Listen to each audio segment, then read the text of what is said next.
Ya, ahí debería estar corregida. ¿Sí o no?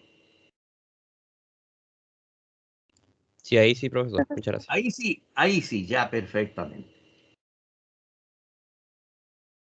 Les decía entonces que la regla general en el Código del Trabajo, que está en el artículo 500 y tanto por ahí, señala que la multa es la sanción por excelencia.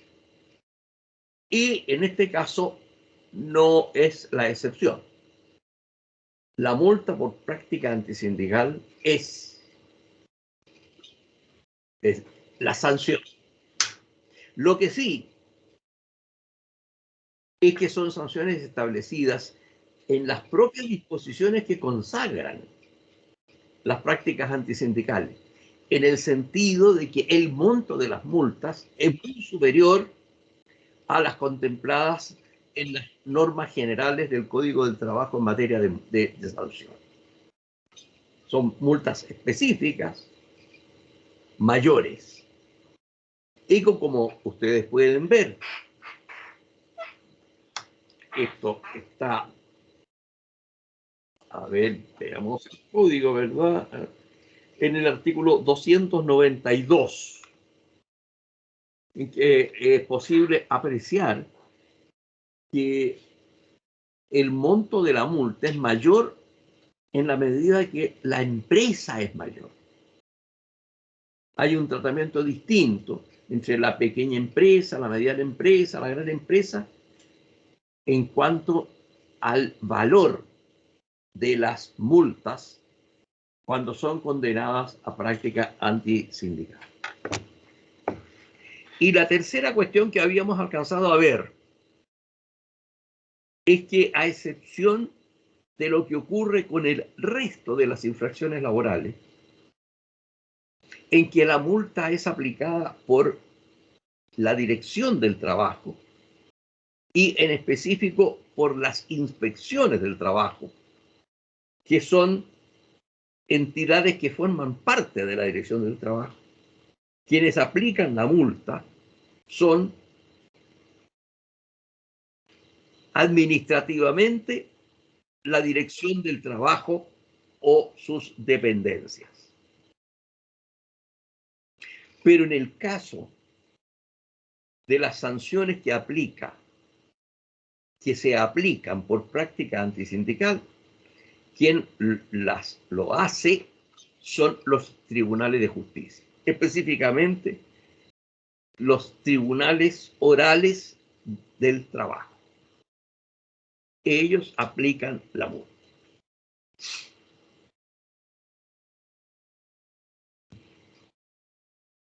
Una cosa importante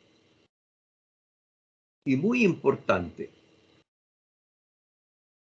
es el tratamiento que da el código al despido como práctica antisindical.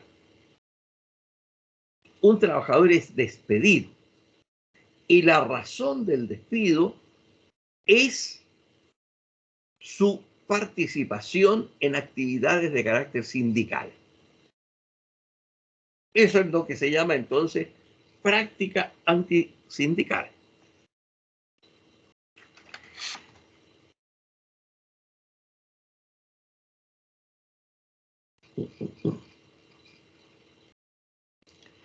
Esto nosotros lo encontramos al tratar de un tema más bien procesal, que es el de la tutela de los derechos fundamentales. Y esta materia nosotros la encontramos en el Código del Trabajo,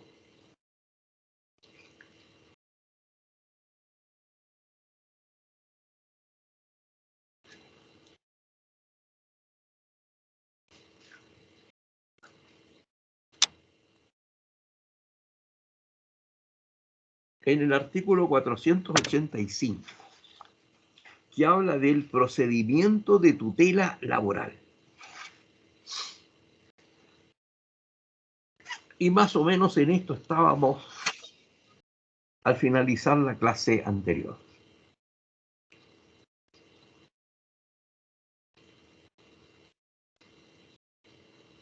Lo que sí decíamos de que esta es una materia nueva incorporada en el Código del Trabajo,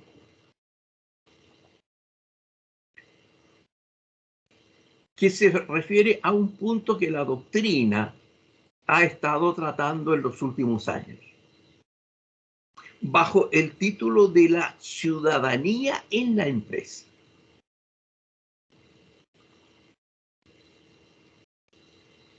De lo que se trata es de que el contrato de trabajo genera una relación entre las partes de carácter laboral. Una relación de carácter laboral en que se consagran las obligaciones del trabajador y las obligaciones del empleado. Un contrato de trabajo, por lo tanto, su contenido es ese. ¿Cuáles son las obligaciones del trabajador? ¿Cuáles son las obligaciones del empleador? Está referido entonces el contrato de trabajo a la relación de trabajo, al conjunto de derechos y obligaciones que el contrato impone a ambas partes. Sin embargo, el contrato de trabajo, históricamente al menos, no se ha ocupado de otros temas ajenos al trabajo en sí, como por ejemplo los derechos del trabajador a la libertad, no a la libertad en cuanto a la forma como desarrolla el trabajo, sino que a la libertad como persona, a derechos que son inherentes al ser humano, como el pensamiento,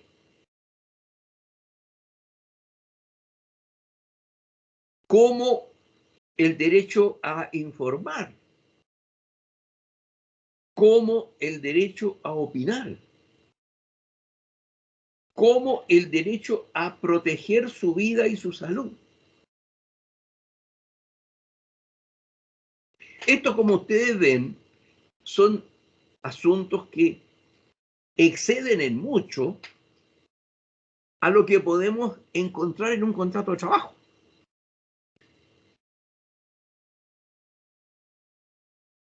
Lo que ha hecho entonces el legislador al modificar el código e incorporar este tema de la tutela laboral se refiere a los derechos no específicamente laborales, porque eso está regulado en el Código del Trabajo, sino que a esos derechos, garantías, prerrogativas que exceden el marco del trabajo.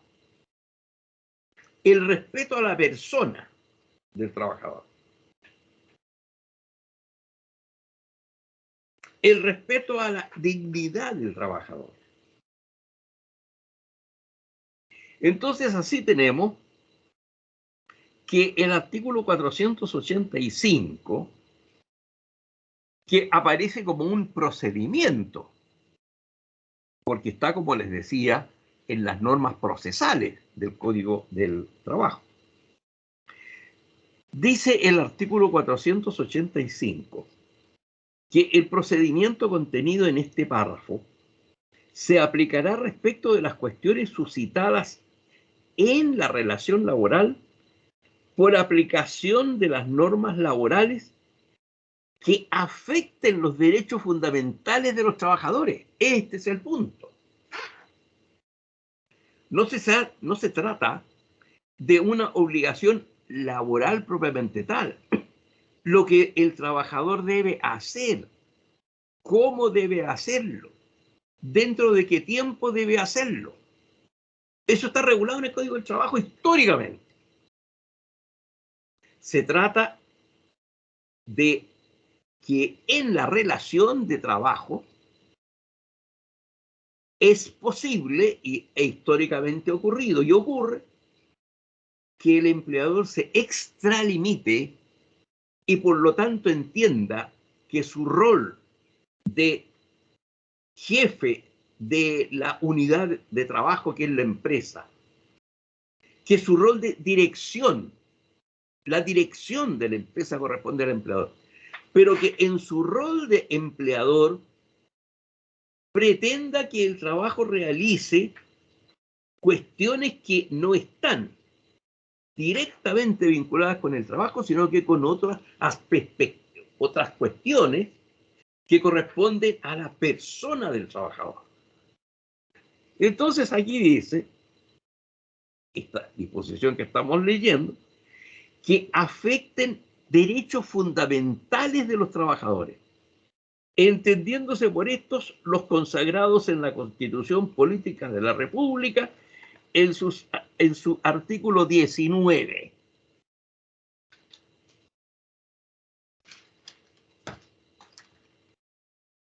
Yo creo que hoy día todo el mundo sabe qué es el artículo 19. Naturalmente que dentro del artículo 19 hay cuestiones que no tienen absolutamente nada que ver con el trabajo. Pero las hay que sí tienen que ver, se relacionan con el trabajo y por lo tanto pueden ser objeto de vulneración por parte del trabajador. A ver, vamos a ver cuáles son, porque aparecen aquí numeradas.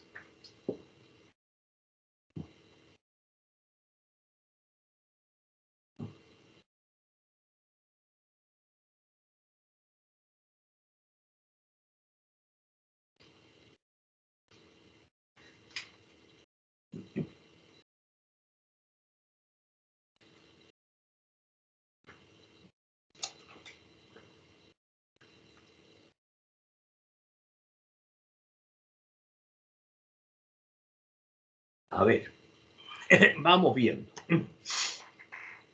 Artículo 19.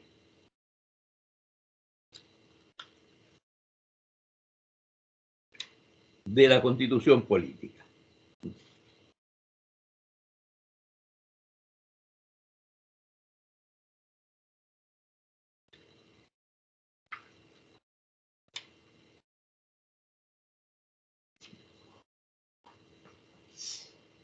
Artículo 19 de la Constitución Política.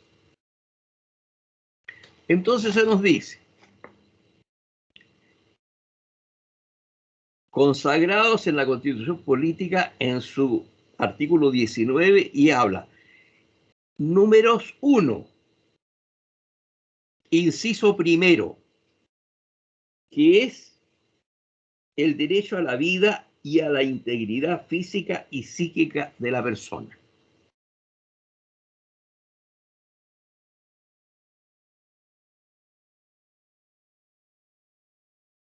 Una obligación, por ejemplo, que imponga el empleador del trabajo a realizar alguna actividad que tenga la posibilidad de vulnerar alguno de estos derechos, ya sea exponer la vida del trabajador o su integridad física o psíquica.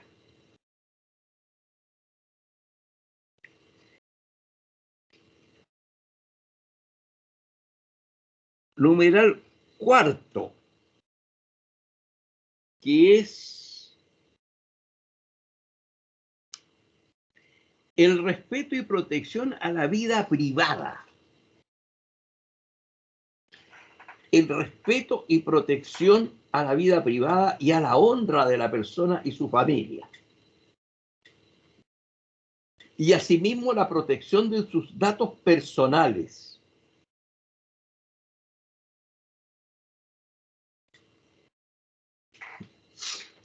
Con respecto a este tema, se presentan dificultades, indudablemente, cuando se habla de la protección de los derechos personales.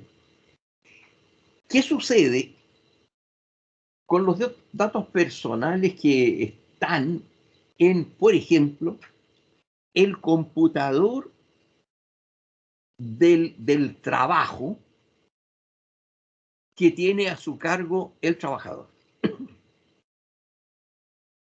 Se ha discutido bastante este tema. En otras palabras, tiene derecho el empleador a entrar al computador del trabajador para revisar su contenido. Entonces, naturalmente, que ello constituye una infracción en la medida de que los datos que pretende obtener son los personales del trabajador. Eso está protegido. Y por lo tanto, el empleador no puede realizar esa intromisión, porque de eso se trata. Es una intromisión del empleador en la vida privada del trabajador. El tema es complejo, porque cuando en un computador hay de todo, datos de la empresa, datos y datos personales, no es fácil. Por lo tanto, ahí es fundamental el rol del juez para determinar si determinada intromisión que ha hecho el empleador ha sido para conocer datos de la empresa que el trabajador maneja o datos personales del trabajador. No son temas simples, pero el principio sí que es claro. Los datos personales del trabajador no son materia de intromisión por parte del empleado. De hacerlo, incurre el empleador en el numeral 4 del artículo 19 de la Constitución. Habla enseguida el número 5, que es la inviolabilidad de toda forma de comunicación privada. Habla de el 5 habla de la inviolabilidad del hogar.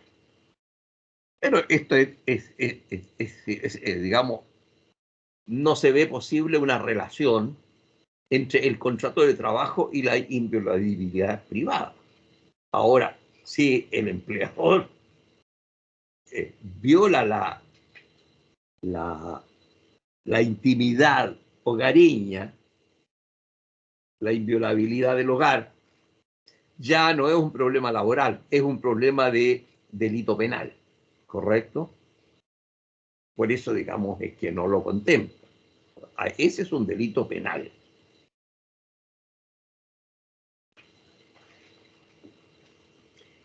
Entonces, es la inviolabilidad de toda forma de comunicación de carácter familiar que tenga el trabajador. El numeral sexto, inciso primero, y el sexto se refiere a la libertad de conciencia, la manifestación de todas las creencias y el ejercicio libre de todos los cultos que no se opongan a la moral, a las buenas costumbres o al orden público. La libertad de conciencia,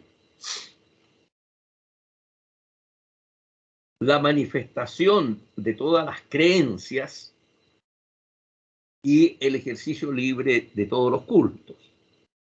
Pero se refiere el artículo 485 del Código al inciso primero.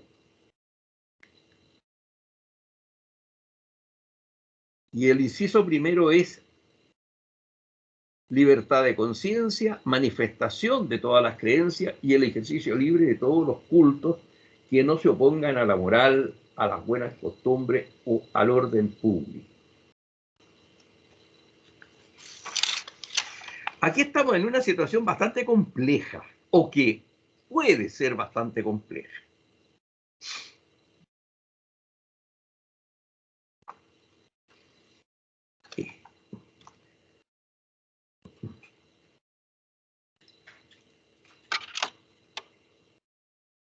Parecido a este tema, se presentó un caso en esto de la intimidad. Una persona de ascendencia musulmana, o musulmana ella, no sé, pero una mujer vestida con ropa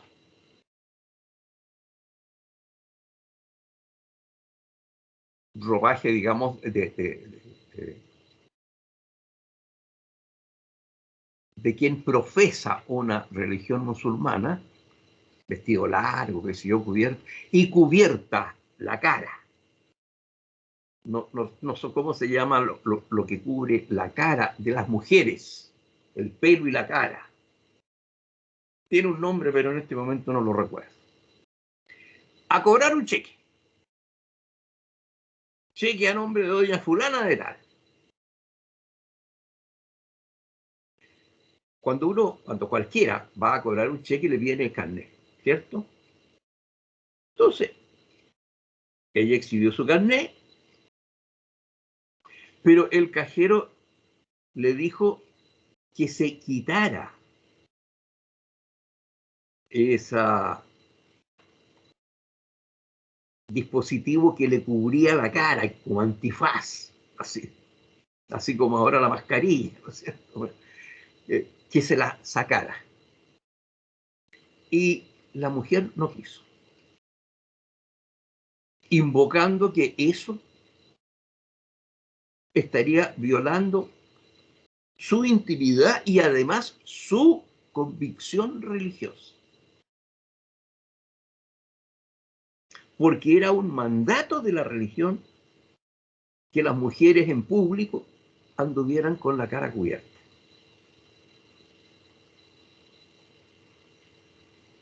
Y ahí se presentó un problema. El cajero tuvo que ir a consultar a su jefe para ver cómo resolvía el problema. Ahora, ¿cuál era la razón que tenía el cajero para ver el rostro de la persona? Porque evidentemente esa especie de antifaz no le permitía comparar la foto del carnet de identidad con la persona que estaba cobrando el cheque. Y eso tenía él que acreditarlo. Porque si le pagaba el cheque a una persona distinta, ¿quién es el responsable? El funcionario. Por eso es que el banco exige la presentación del cheque y claro, no dice no andar con la cara cubierta porque nadie en Chile anda con la cara cubierta. O sea, es una situación no regulada en la ley. Pero evidentemente forma parte de las obligaciones de un funcionario de esa naturaleza. Acreditar que está pagando un documento a la persona que lo está presentando.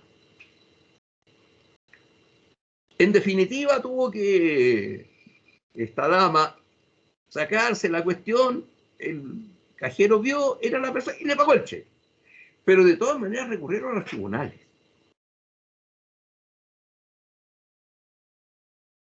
Y los tribunales reconoció que el cajero tenía la razón. que el cajero tenía la razón. Porque una cosa es respetar las creencias ajenas, pero no en lo que la creencia ajena se oponga a la legislación nacional.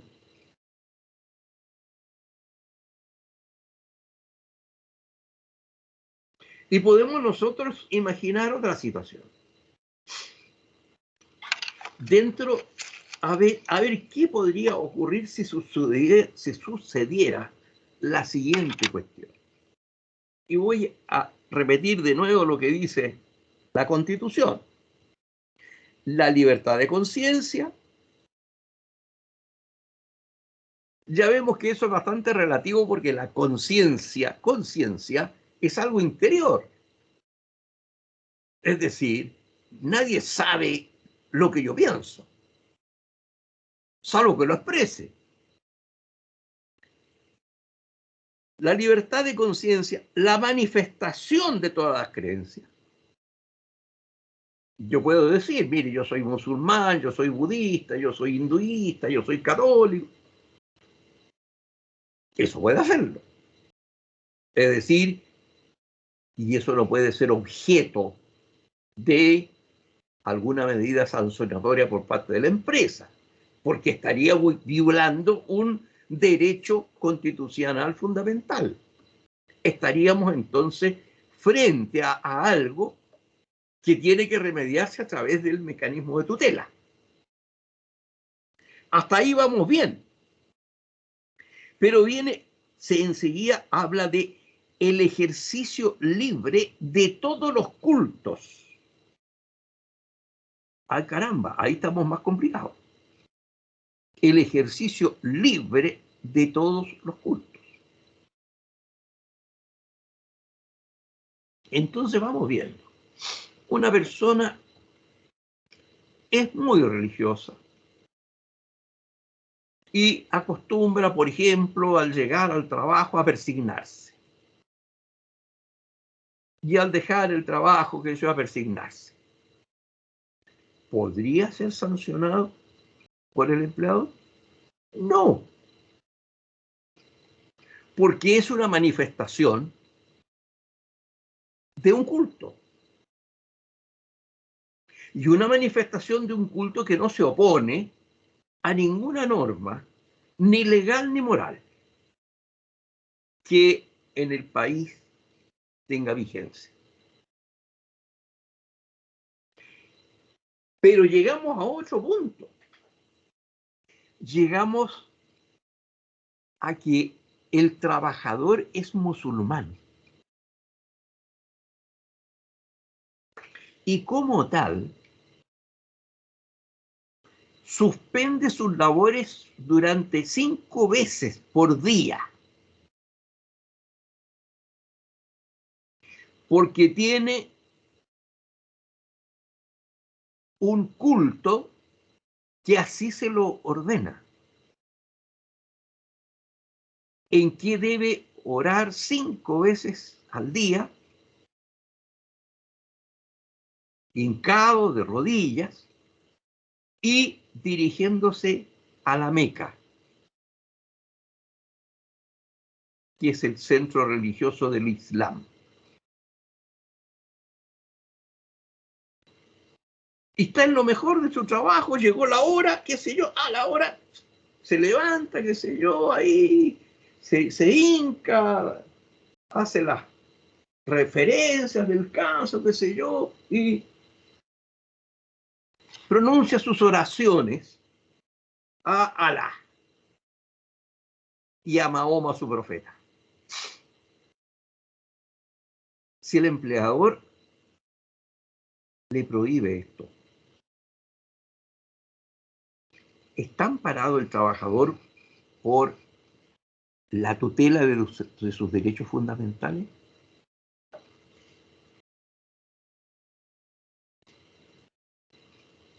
Interesante, ¿verdad? Interesante.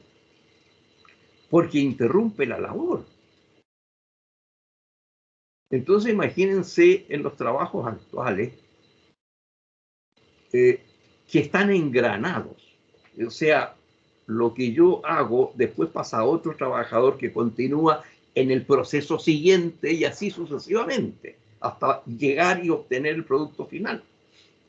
Si yo estoy en el medio de la cosa, me llega el producto para que yo haga el trabajo que tengo que hacer en él y justo en la hora en que tengo que hacer mis oraciones. Y paro la máquina, porque tengo que hacerlo, no paro. Y todo lo demás, trabajadores que siguen en la cadena del proceso, también parados porque si no les llega para que hagan lo que cada uno de ellos tiene que hacer, pero que han parado esperando, ¿no? Que este hombre termine sus oraciones. Entonces ahí, ¿habría mérito o no para demandar al empleador por tutela de derechos fundamentales?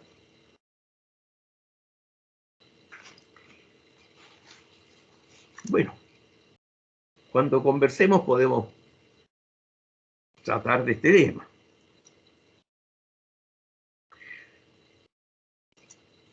Y los otros posibles actos que están amparados con digamos, los derechos de tutela de laboral es el 12, inciso primero,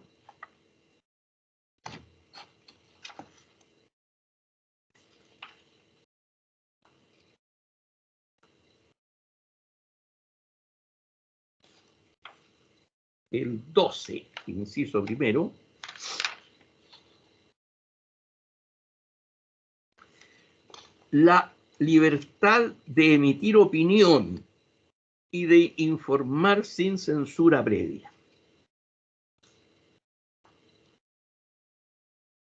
La libertad de opinión y de informar sin censura previa. El trabajador puede emitir opinión. Puede también informar sin censura previa. Todo esto siempre en el entendido natural de las cosas. Porque ustedes comprenderán que no podría ser permitido que en base a este numeral, informar sin censura previa, que un trabajador deje de trabajar y se ponga a decir un discurso en relación con sus opiniones. Y alegar después, no, pues si yo esa es mi opinión, pues. Entonces yo tengo derecho a decirla sin necesidad de censura previa. No ese es el caso, evidentemente, ¿verdad? Profesor, disculpe. Sí. ¿Sí? Sí, adelante.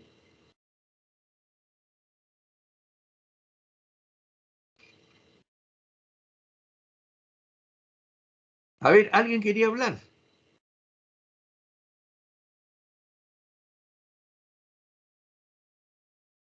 Bueno, seguimos entonces.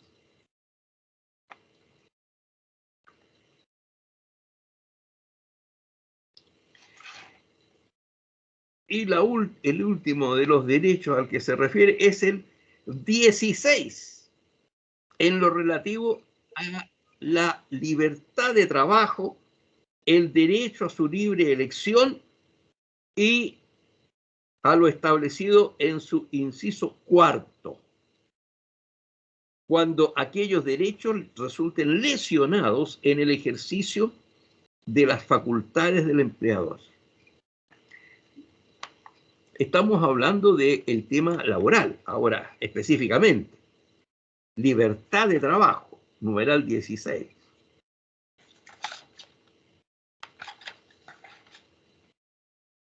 La libertad de trabajo y su protección.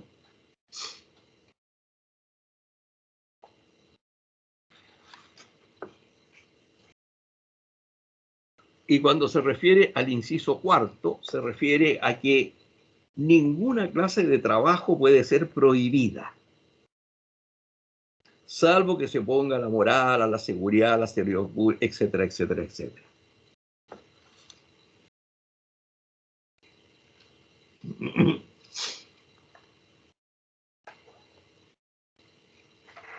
Todas estas acciones que atenten contra estos derechos que son fundamentales del trabajador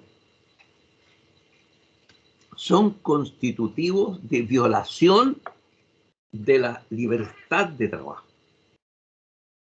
y están tipificados como derechos fundamentales que son especialmente protegidos.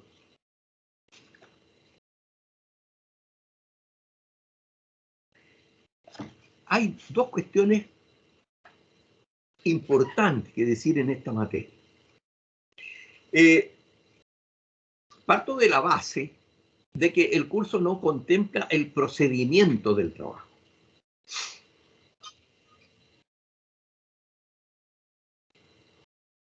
Y lo que estoy diciendo ahora forma parte del procedimiento del trabajo,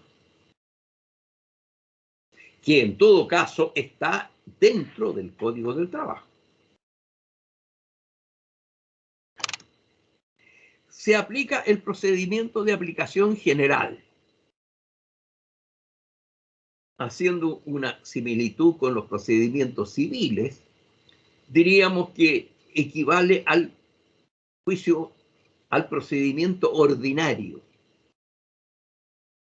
Es decir, el que se aplica siempre que no exista un procedimiento especial diferente. Entonces, los juicios sobre el tema de la tutela se llevan a cabo mediante el procedimiento de aplicación general, con un par de diferencias. Y por eso entonces es que tienen un párrafo aparte dentro del Código del Trabajo.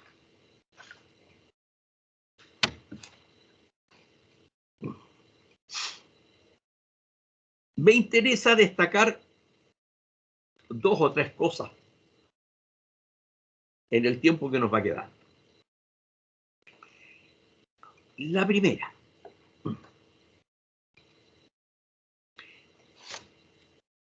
es un tema de carácter probatorio que difiere de lo que ustedes han estudiado en procedimiento.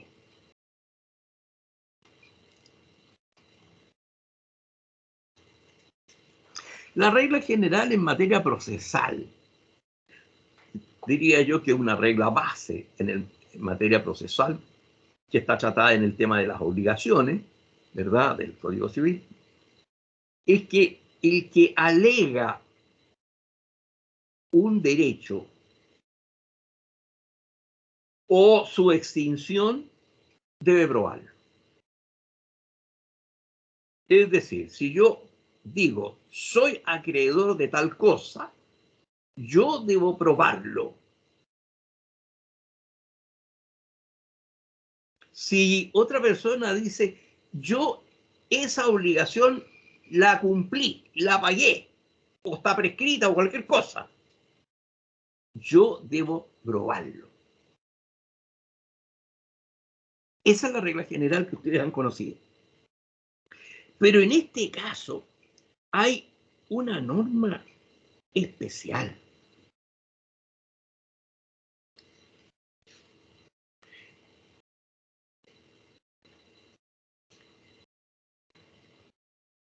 Hay una norma especial que facilita la prueba de la conducta antisindical.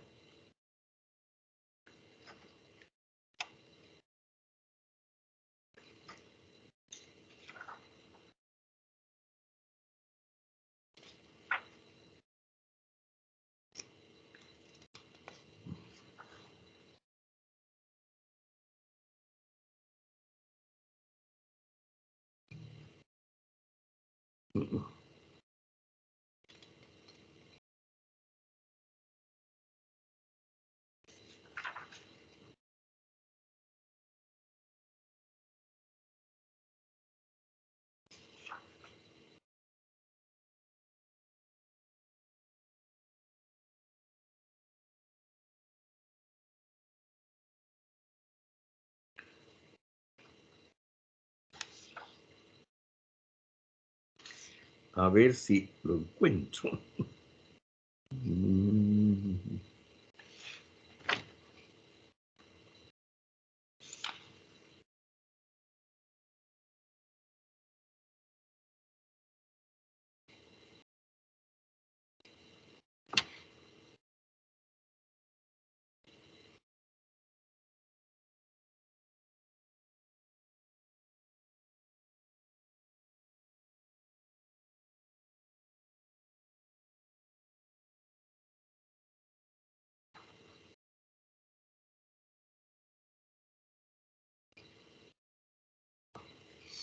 Ya.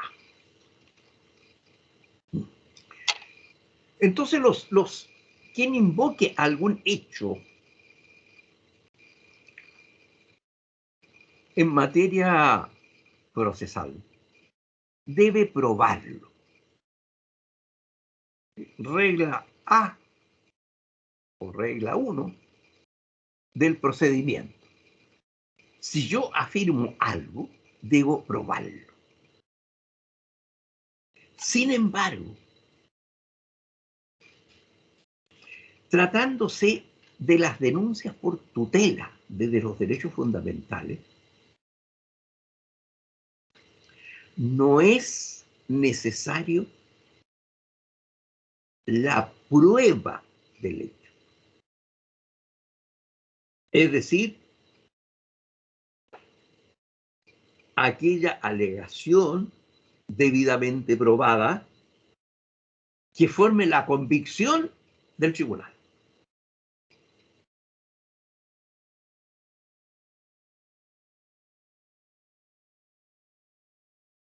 Si yo demando en un juicio del trabajo, obviamente tengo que probar que ha existido un juicio del trabajo. Y por lo tanto tendré que acompañar el contrato.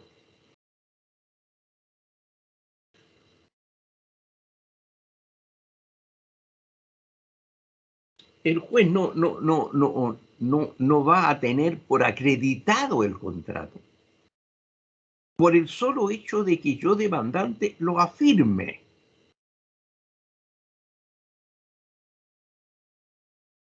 Pero aquí, en los casos de tutela, lo que exige la ley es la presencia de indicios. Indicios. La prueba de indicios. No es la prueba plena, sino que yo tengo que acompañar, tengo que acreditar algunos hechos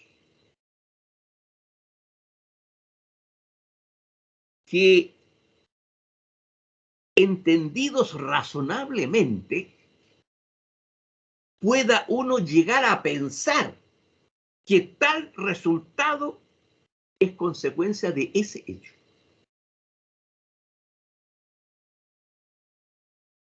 Es lo que se llama la prueba indiciaria. ¿Y dónde está contenido esto?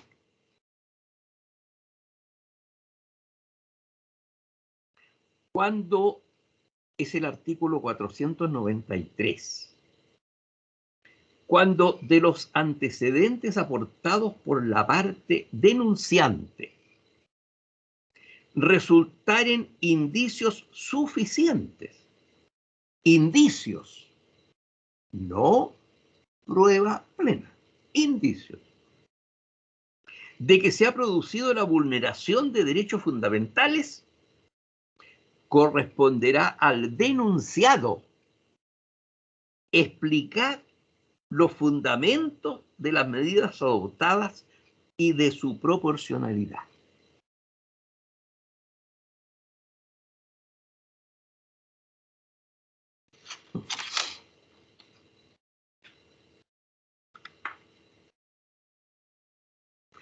Es, por lo tanto, un mecanismo en que se discrimina en relación con la prueba. Se discrimina en favor del trabajador, porque le facilita la prueba.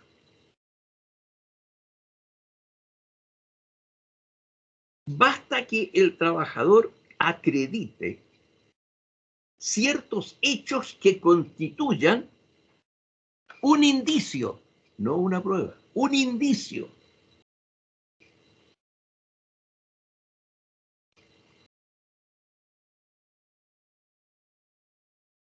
Y el empleador entonces tendrá que él demostrar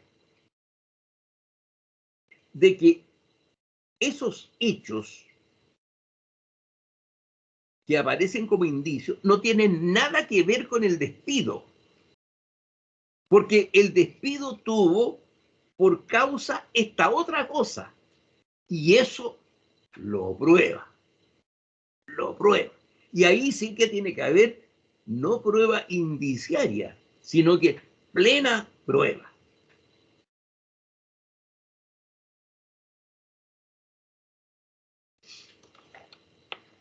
Sin duda que esta es una de las modificaciones más importantes incorporadas al Código del Trabajo en los últimos años.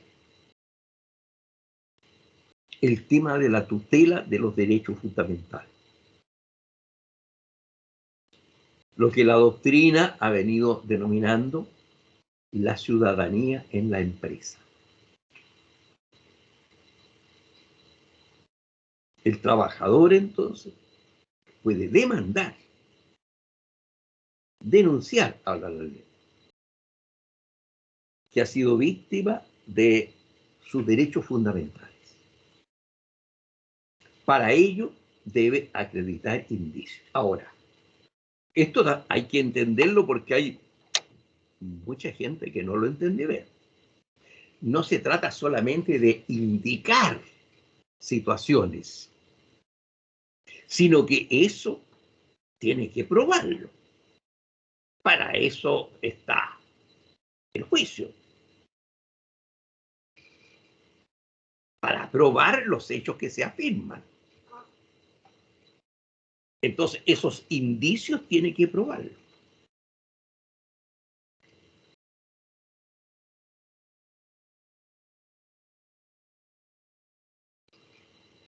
Entonces,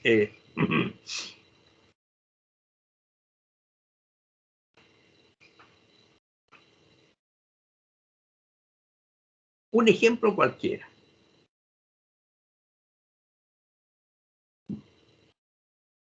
Un trabajador es despedido.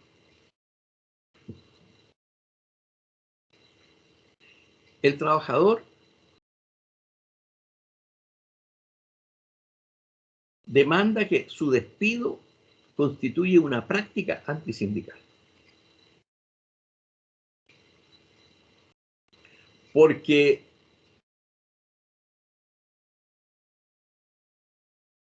dos, 3 días antes del despido, concurrió a la inspección del trabajo a hacer una denuncia.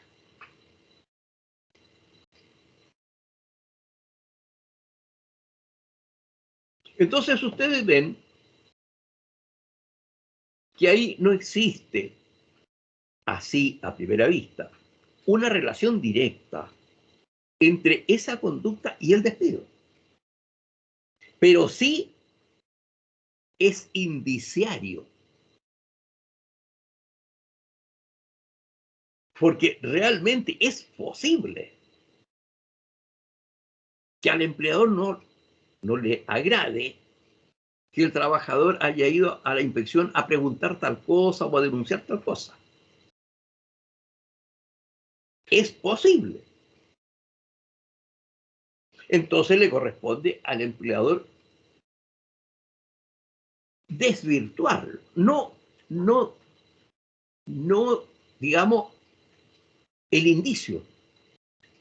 O sea, que el indicio no existe. Puede aceptar, sí, yo supe esa cosa, pero fue despedido por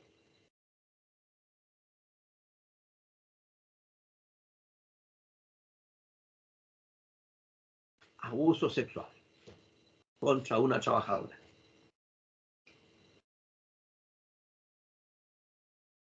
Y lo prueba. ¿Cuál es el destino de esa demanda?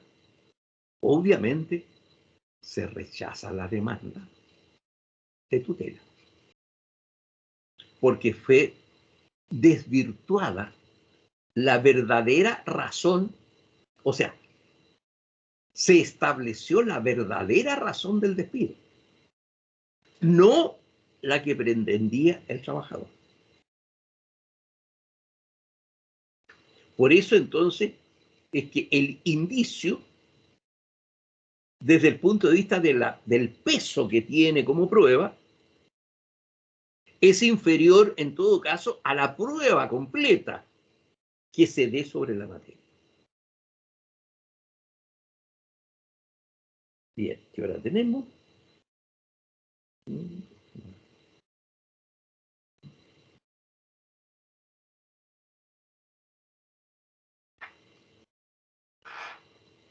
Bien, yo creo que aquí estaríamos terminando la primera parte de la clase para dar oportunidad a que tengamos, espero, una interesante conversación sobre estos temas tratados últimamente. Así que suspendemos por 5 minutos y nos reunimos en un ratito más. Hasta más rato entonces.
Bien, reanudamos nuestra clase con la segunda parte. Escucho entonces opiniones. Profesor, yo tengo una consulta. Ya. ¿Tu nombre? Giselle Cortés. Cortés. Espérate un poquito. Ya, Giselle Cortés. Dime. Profesor, no me quedó claro si es que existen requisitos mínimos para iniciar un procedimiento de tutela o solo basta con estos indicios que usted mencionaba.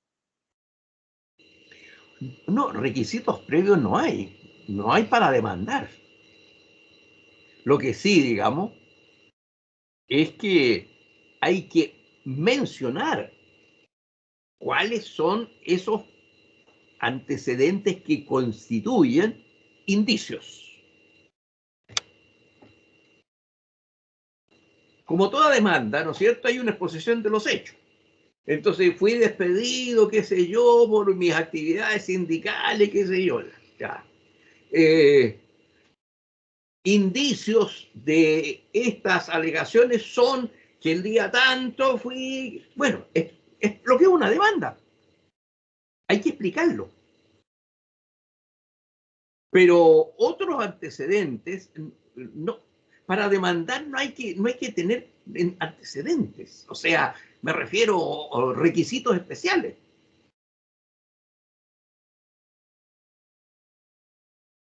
No sé, en concreto, a qué tipo de cosas te refieres cuando hablas de antecedentes.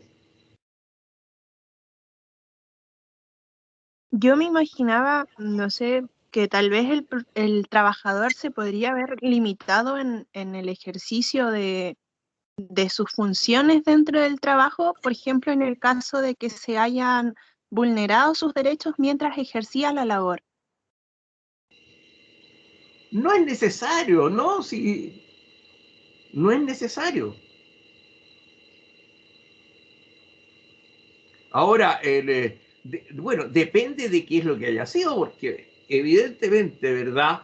Si el trabajador se le ordena que se suba, qué sé yo, a una altura sin las medidas adecuadas de protección, el trabajador puede negarse. Puede negarse. Y se niega nomás, pues si no lo puede mandar, no puede a la fuerza subirlo allá arriba.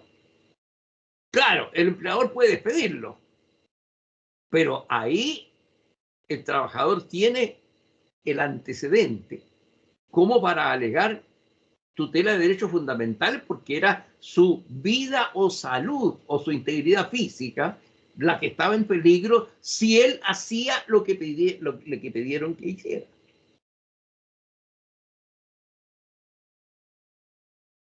No sé si ahí está más claro el tema.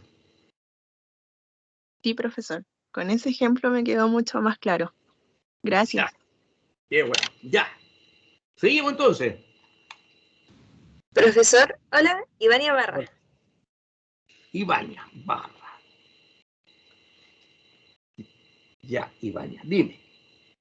Profesor, mi duda era respecto, o sea, más que duda, bueno, sí una duda, era respecto cuando usted habló del artículo 485, cuando se veían afectados los derechos fundamentales, pero ¿Sí? respecto al artículo 19, número 6, cuando hablaba las manifestaciones de la creencia, Ya, tenía una duda, por ejemplo, en el caso de las mujeres musulmanas, cuando tienen que usar el hijab, que se llama, creo. ya. Eh, por ejemplo, ¿podría ella usarlo en sus horas de trabajo? Porque ellos tienen que usarlo todos los días, entonces se le podría privar de esa libertad. ¿Y qué pasaría en ese caso si es que la privaran? A ver, eh, el caso que yo expuse, es evidente que la razón para pedirle que en un momento se la saque era absolutamente justificable.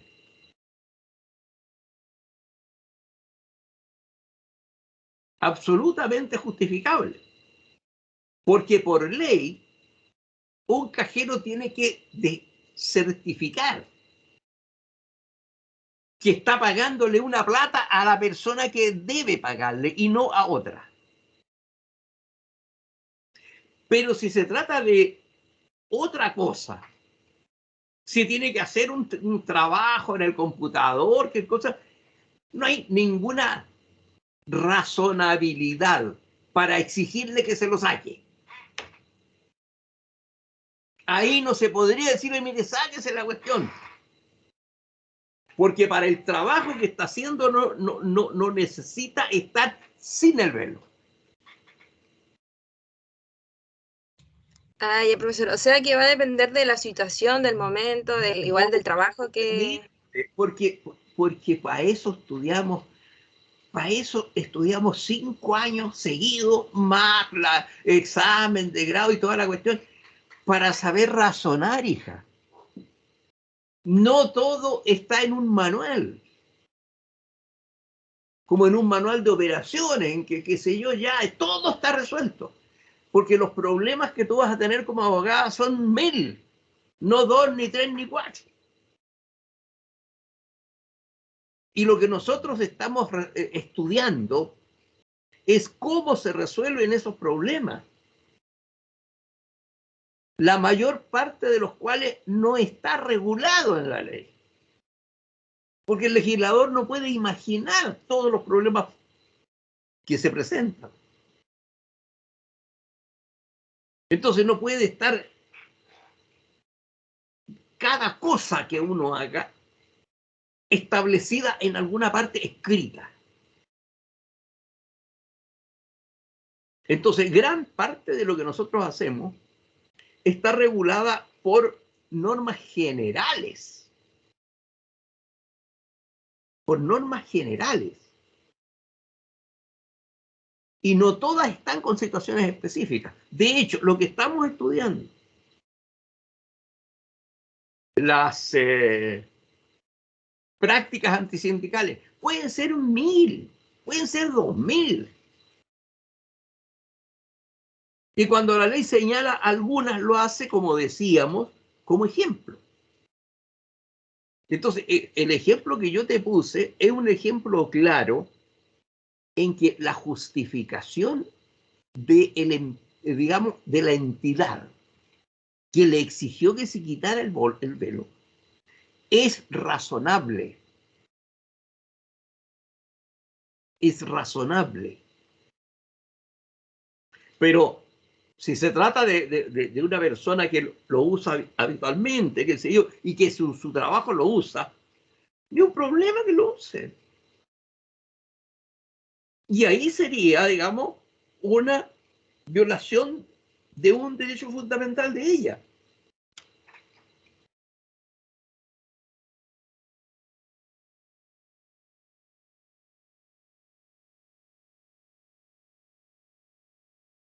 Pero en el caso que vimos del cajero de banco, estaba el derecho del trabajador de no incurrir él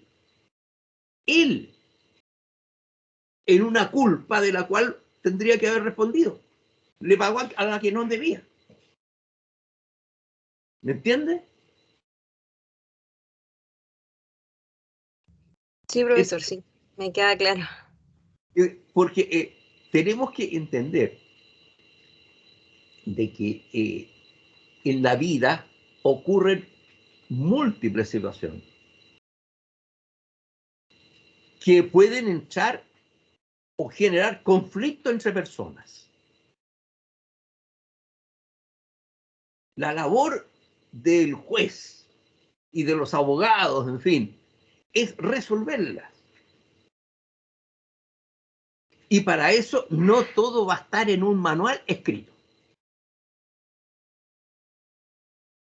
Y por eso lo que nosotros estamos formando, nosotros, las escuelas de derecho, ¿qué es lo que hacemos?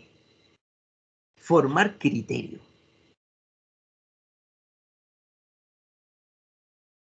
Porque eso es, en último término, lo que va a resolver el tema. La aplicación de criterio.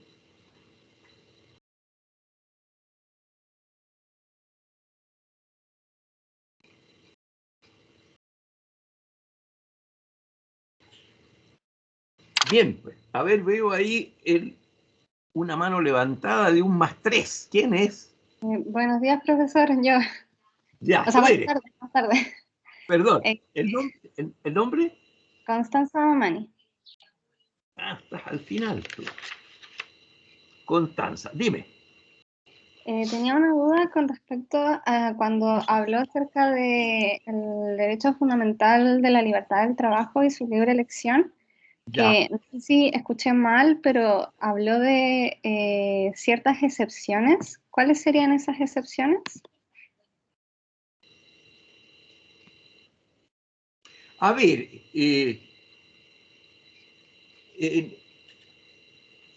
en materia de libertad de trabajo, las excepciones son lo que estamos hablando, ¿verdad?, de el numeral 16, la libertad de trabajo y su protección. Toda persona tiene derecho a la libre contratación y a la libre excepción del trabajo con una justa remuneración. Sin embargo, ¿cuáles son las excepciones? La misma disposición constitucional nos dice que ninguna clase de trabajo puede ser prohibida.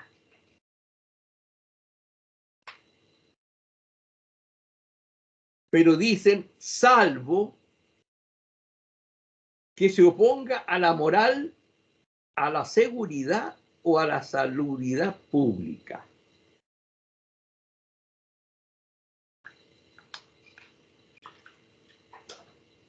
Ahora, tú dices, un ejemplo de trabajo que esté excepcionado.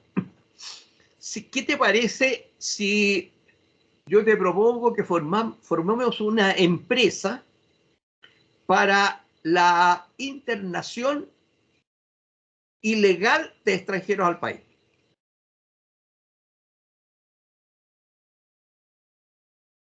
Ponemos plata, juntamos, qué sé yo, compramos un par de vehículos, ¿no es cierto? Y nos escrituramos la sociedad. El rubro, el objeto de la sociedad, la internación ilegal de inmigrantes al país. Ese trabajo está amparado por la Constitución o no? No, no estaría amparado por la Constitución. Ese es un trabajo contrario a la moral y contrario a la ley.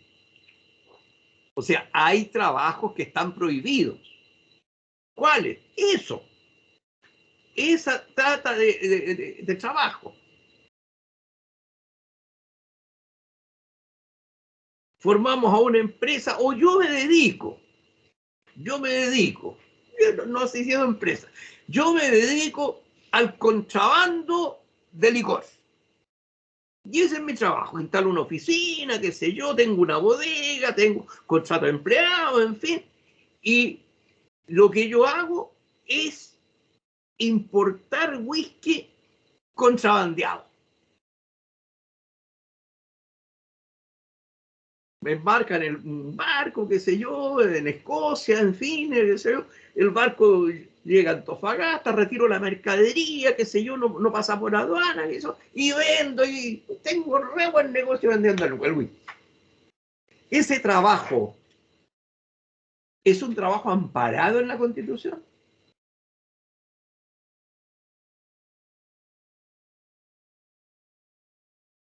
¿Qué piensas tú?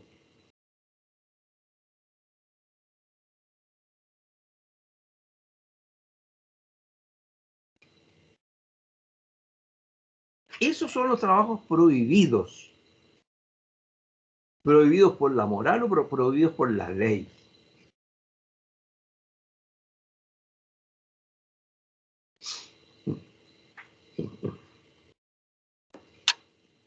¿Está satisfecha la respuesta o no?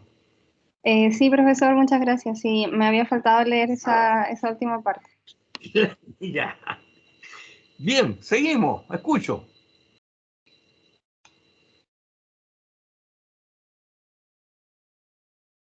Profesor, ¿Sí? Carlos Colque. Colque. Ya, espérate un poquito. Carlos Corti, ya, dime nomás. Profesor, mi pregunta en relación a la valoración que tienen los tribunales sobre la prueba rendida, porque ¿Ya? según entendí, esta prueba es como más libre en favor al trabajador, en relación a la tutela de derechos, ¿cierto? ¿Ya? Entonces, ¿cuál sería como la limitación, por ejemplo, para presentar prueba y el tribunal la pueda valorar? Es que no hay limitación porque cada caso depende de cada caso, pues.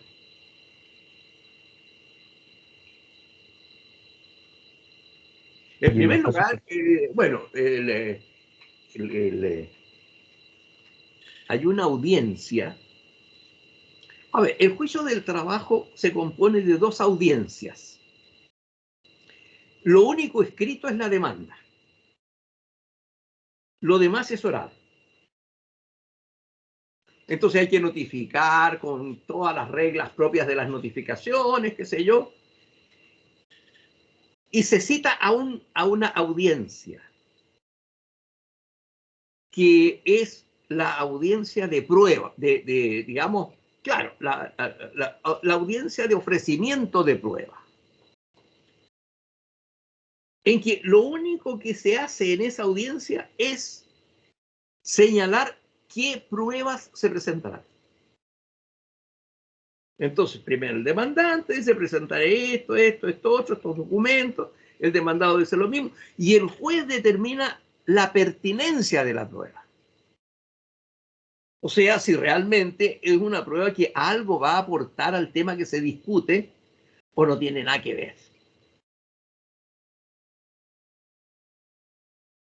Y ahí quedan fijados entonces los puntos de prueba.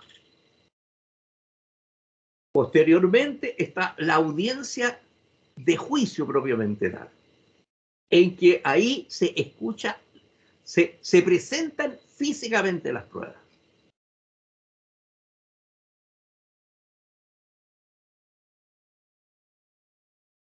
Entonces, en el caso de los juicios del trabajo, es más abierta la posibilidad de presentar pruebas de lo que ustedes han estudiado en el procedimiento civil. Porque ustedes en el procedimiento civil ven que hay digamos,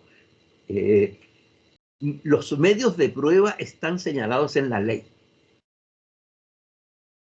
Instrumental, documental, testimonial, etc. ¿Cierto?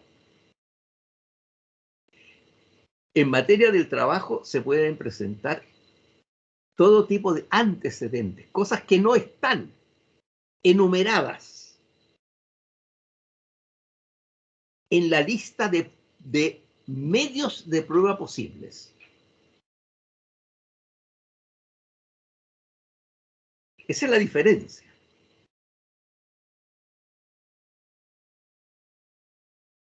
ya profesor, muchas gracias. Ahí lo tengo, más lo comprendo mejor. Por eso quería hacer esa diferencia con el sistema civil. No, es distinto, por eso es que hay un procedimiento distinto y tribunales distintos. ¿Mm? Ahora, en lo que tú dices a ver, en relación a las pruebas que presentan las partes, la verdad es que ahí no hay mayor diferencia, porque el juez no valora distinto lo que las partes presenten. Si En el el caso del único caso en que hay una situación probatoria que es más favorable al trabajador que al empleador, es justamente lo que hemos visto. Por eso es que lo pasé. No obstante no ser materia procesal lo que nosotros vemos en la clase. Pero justamente esa es una cuestión especial porque no está en el resto de los procedimientos, ni del trabajo ni los civiles, en que el juez tenga que mirar una prueba con mayor bondad que otras. Porque el juez lo que tiene que llegar es a la verdad. Y por eso entonces tiene que, con imparcialidad, examinar las pruebas rendidas. salvo en esta especial situación, y por eso es que lo pasé. Ninguna otra norma procesal he pasado porque no corresponde. El curso no es de procesal laboral.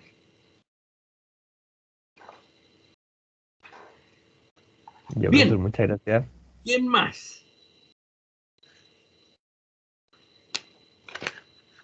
A ver, rápidamente vamos a ver. Abarca.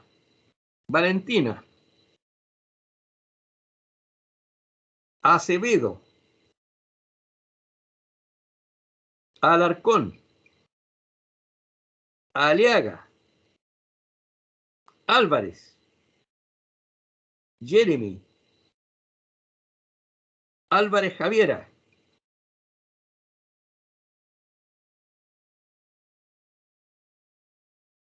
Álvarez Luis. Andrade Fernández. ¿Está Andrade? Fernanda Andrade. Fernanda. Ay, ¿Ya? ya acá estoy. Ya. ¿Tienes alguna consulta?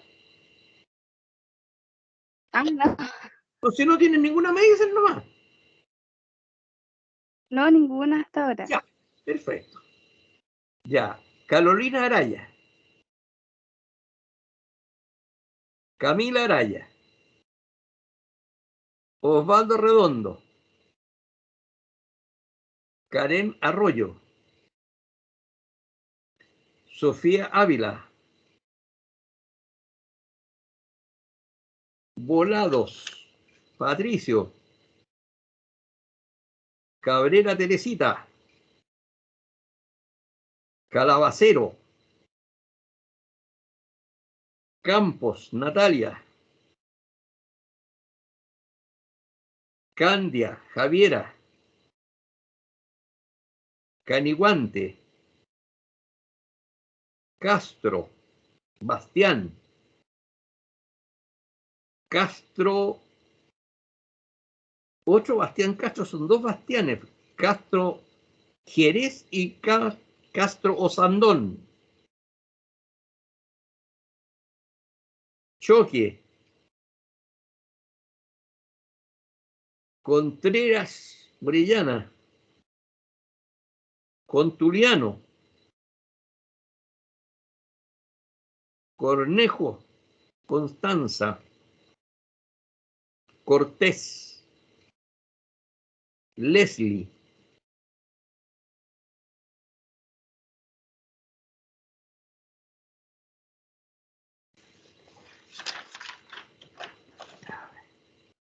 Espinosa Pablo. Fernández Franco. Ferreira. Figueroa. Flores. Ford.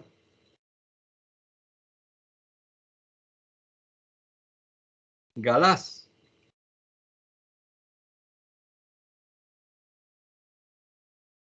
Gómez Belén.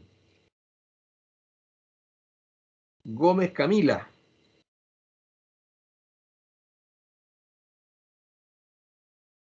González Yesenia.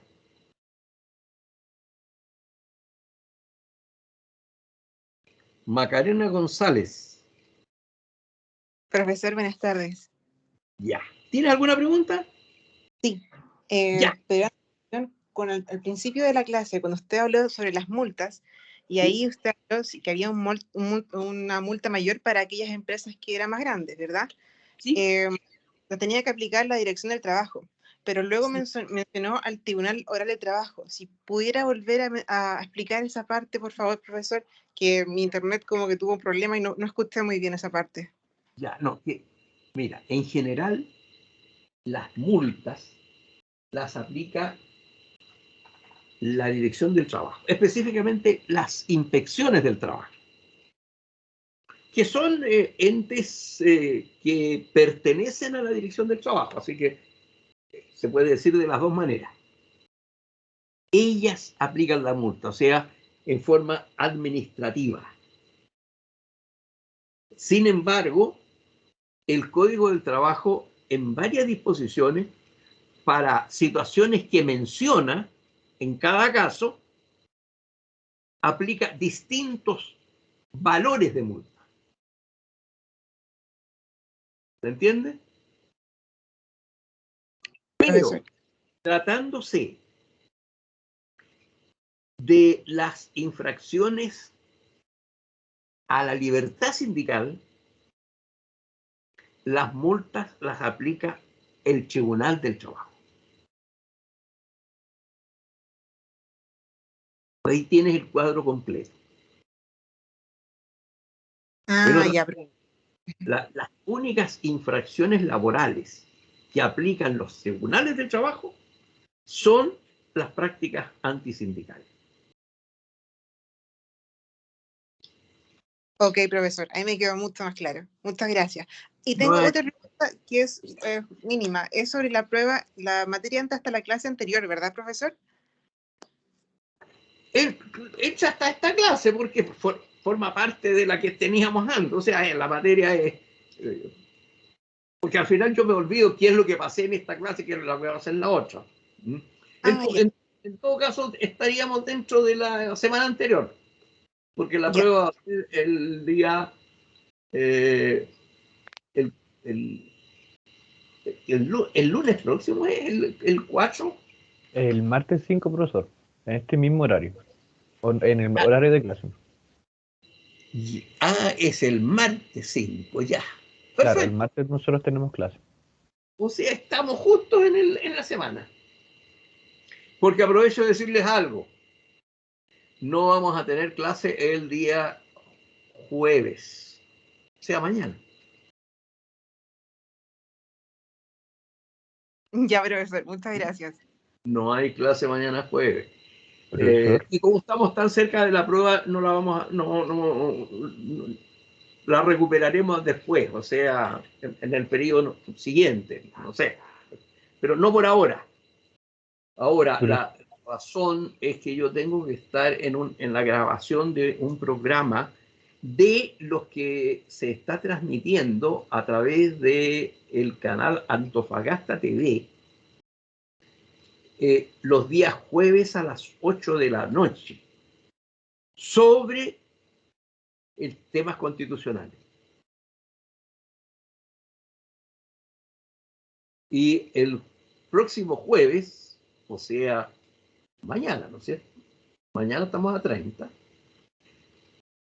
El profesor invitado es el expresidente Ricardo Lagos.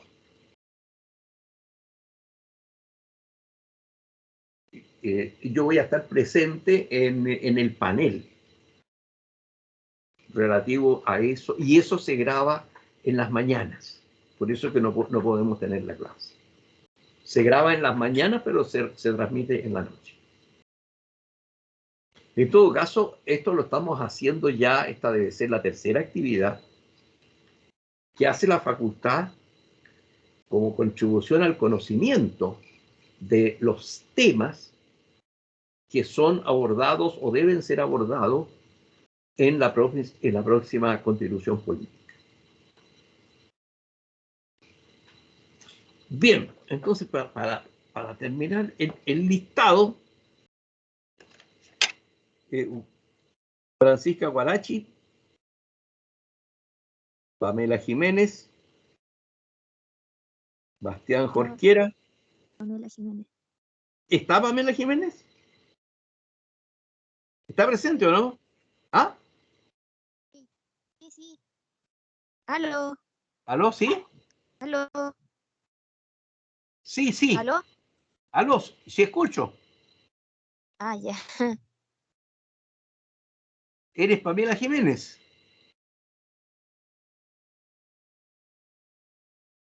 ¿Aló? ¿Aló? Escucho, ¿quién está hablando? Yo, Pamela Jiménez. Ya, listo, ya. Disculpe que mi micrófono está malo, creo. Ya, hay que arreglarlo entonces. Ya está. Bastián Jorquera. Caterín Lara. Ya, con eso nos quedamos. Muy bien, pues entonces... Profesor, ya, disculpe una última pregunta. sí, bien. Respecto a la modalidad de la prueba, ¿va a ser pregunta abierta? Mira, de veras que con ustedes... ya, espera. Son preguntas de corto desarrollo. No sé, ¿qué es lo que entiendes tú por preguntas abiertas? Yo tomé seguridad social con usted el semestre pasado, ¿la misma modalidad? Sí, así es. Ah, ya, ok. Muchas gracias, profesor. Ya está, listo. Profesor, consulta, ¿la va a subir por Moodle o por Team la prueba? ¿Cómo va a ser? Mira, la verdad es que esto me parece que...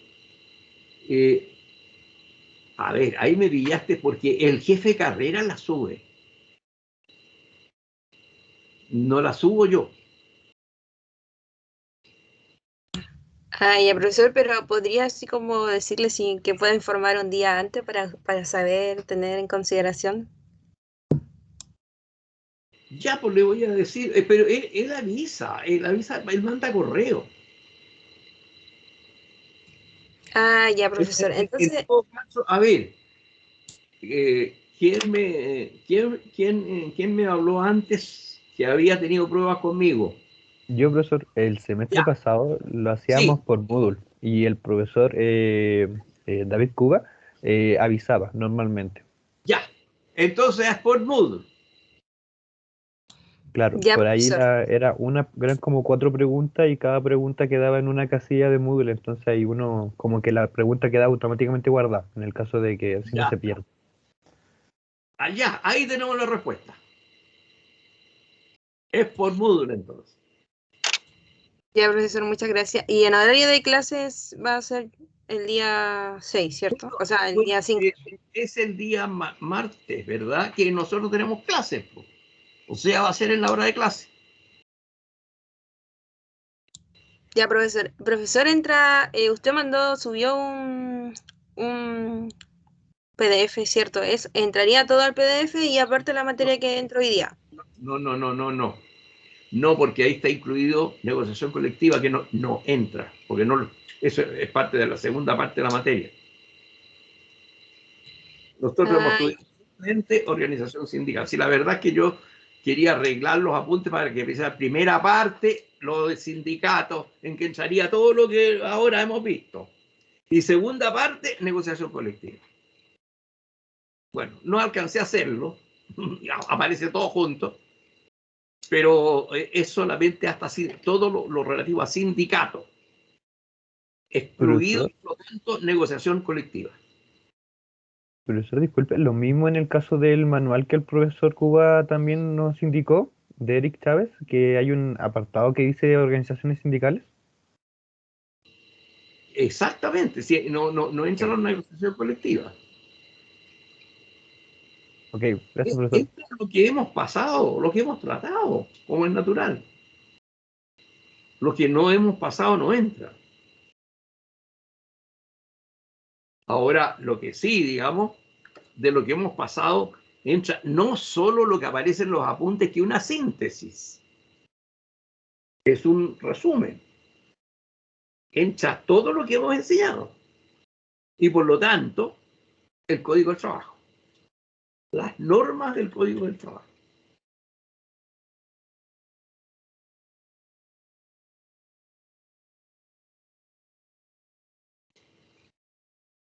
Bien, pues nos vamos entonces.